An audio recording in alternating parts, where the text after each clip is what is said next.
My name is Randy Bigley. Joining me on the podcast this morning from Bucyrus City Schools, it's Superintendent Matt Crispin. Good morning, Matt. Good morning, Randy. Thanks for having me this morning. Well, thank you. So, over halfway done with the school year. So, I mean, we're hitting the tail end here pretty soon, aren't we?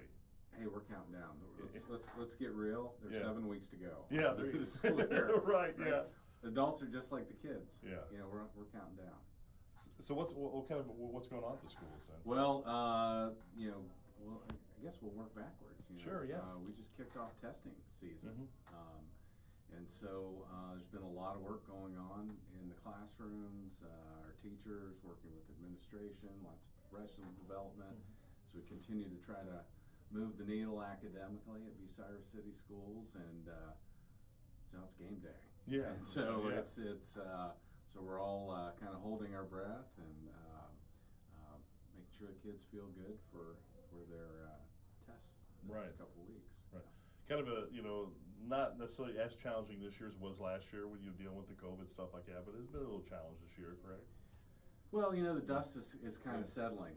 It's we're getting back to normal, and everybody's talking about the learning loss, and it's real. And we knew it was going to be real. It just, how significant was it? And so that's probably the first half of the year. It's just trying to figure out where are our kids at, and then how do we get them moving in the right direction again? And so so difficult. It's been good that we've seen them. We've been without masks for the most part, and that kind of stuff.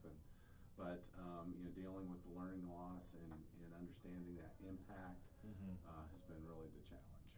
During the time when the schools were, 2 years ago when you guys were out early, it kind of had a big effect. It's still going on, correct? It's a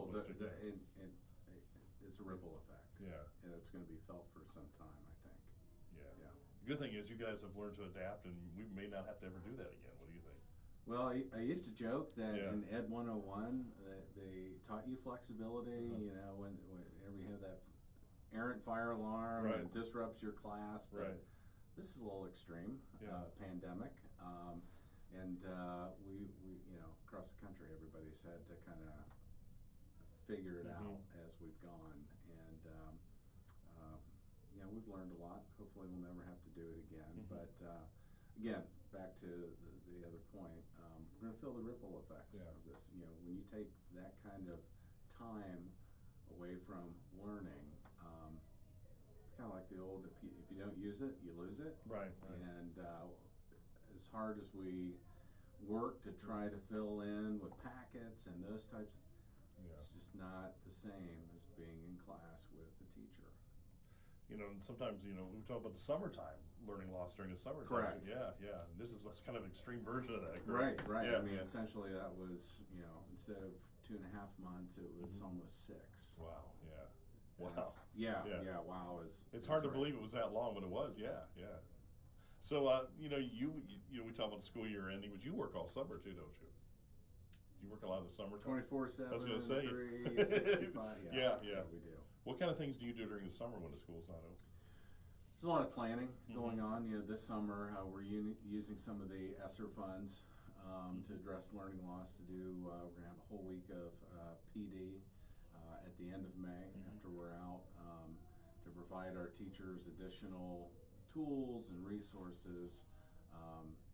Because that's not fixed. We're fixing it. It's a process, and so we'll be doing that, and then a lot of hiring that will be taking place, a lot of interviews to fill positions, and then just kind of gearing up for the first week of August, or second week in August, where we'll also have about 5 days of professional development. Okay. Are you looking for people like bus drivers and all that too, or you still need any positions open? Awesome. Yes. We put some banners out and got a great response for a lot of our classified positions, and always looking for substitute aides, full-time aides, part-time aides, bus drivers, food service folks. Always looking for help there. Yeah. But then we have some teaching positions, and actually we're sending some administrators to a job fair tomorrow at the University of Findlay. Okay. The following week we go to the University of Toledo, and then there are a couple others at Ohio State, John Carroll, and looking to get some newbies Sure. coming out of college to Sure. join the Bucyrus family. Sure, nice. So, and if someone's interested, in a job, how do they do this? Do you have a website they can apply on? Yeah, they can go right to their website. We have an employment link, and they can get right on, or they can stop in the office and see Debbie at the front desk, and she can hook them up with an application. Nice. Anything you want to look forward to, like next year? Any changes that you want to see come up? So we got some great things. We're about academics, but we're also about student activities, and the board has approved a new weight room. Oh, nice. Okay. Not new, Yeah. renovated. Renovated, We okay. haven't had new equipment for almost 2 decades. Wow.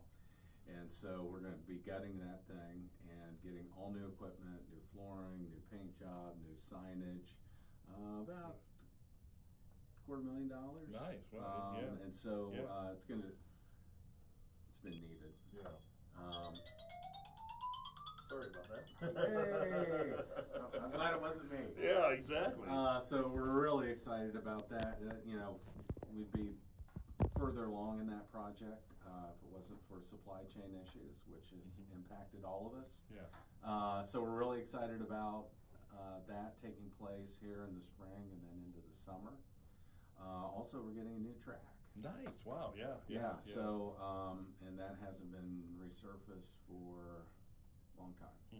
So, so some cool projects going on, and obviously the public will be able to use the track, but like what it's saying to our kids about and supporting our kids in those activities and getting them maybe more state-of-the-art equipment and that type of stuff. Very nice. Yeah. When's the last day of school this year? The 20th is graduation. Wow, it's hard to. That's not very far away. It's not. It's not. Yeah.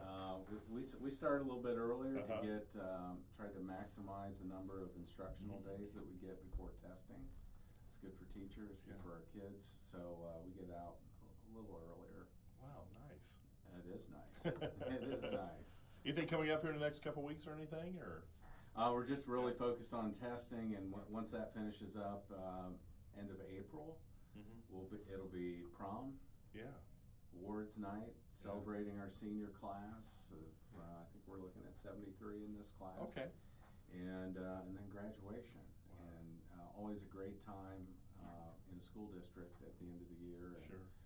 Wrapping things up and celebrating our seniors, and hopefully some great things going on in our student athletics. And yeah. Very cool. All right. Well, Matt, thank you so much for coming in today. Randy, thank you, and hope you have a great rest of the school year. I will try. Thank you Doesn't everybody's calendar goes with the school year, right? Right. And my wife's a teacher, so they're okay. Yeah, you're living on that. Yeah, she teaches in Lexington, so they're not far behind you in date-wise. They started early this year too. So great.